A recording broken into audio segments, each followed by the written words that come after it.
Irangamuntu koranabuhanga EID mu ndimi z'amahanga. Iyi ni ikarita y'agatanga igiye guhabwa buri munyarwanda wese, kuva ku mwana uvutse, abangavu, ingimbi, abasore, inkumi, abasaza n'abakecuru, buri wese agomba guhabwa iyi karita.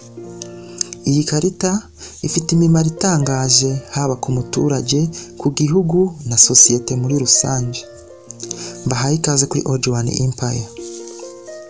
Reka duhere ku nyungu iyi rangamuntu koranabuhanga ifitiye umuturage.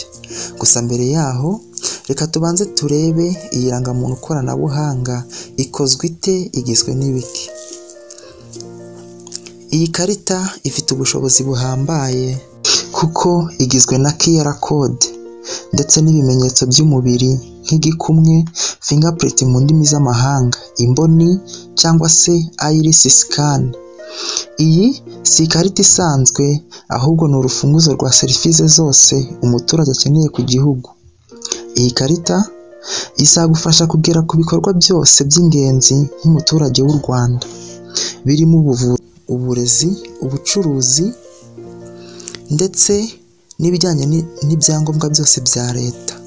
Iyi ni ikarita imwe ariko ifite ubushobozi buhambaye bwo gufasha umuturage kugera kuri serivisi zose: kwivuza, kwiyandikisha ku ishuri, kwishyura imisoro, gufungura konti za banki no gukoresha serivisi za leta zose.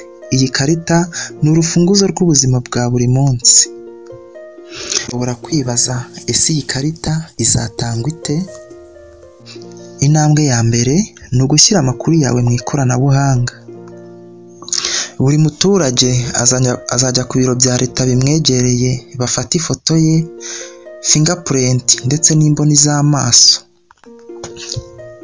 Ibyo byose bibikwe mu buryo bwizewe. Nyuma yo gukusanya aya makuru yose, EID izasohorwa. Ikazaba ari ikarita yuzuyemo ibimenyetso by'ikoranabuhanga, chip, QR code ndetse na biometric data. Aho ni ku ruhande rw'umuturage. Tugiye ku ruhande rwa leta, iyi karita izafasha leta kumenya neza umubare w'abaturage ifite, kubera ko iyi ni ikarita itazahabwa abujuje imyaka 16 nk'uko byari bisanzwe, ahubwo iyi karita izaharwa buri munyarwanda wese, yaba umwana uvutse ndetse kugeza ku musaza.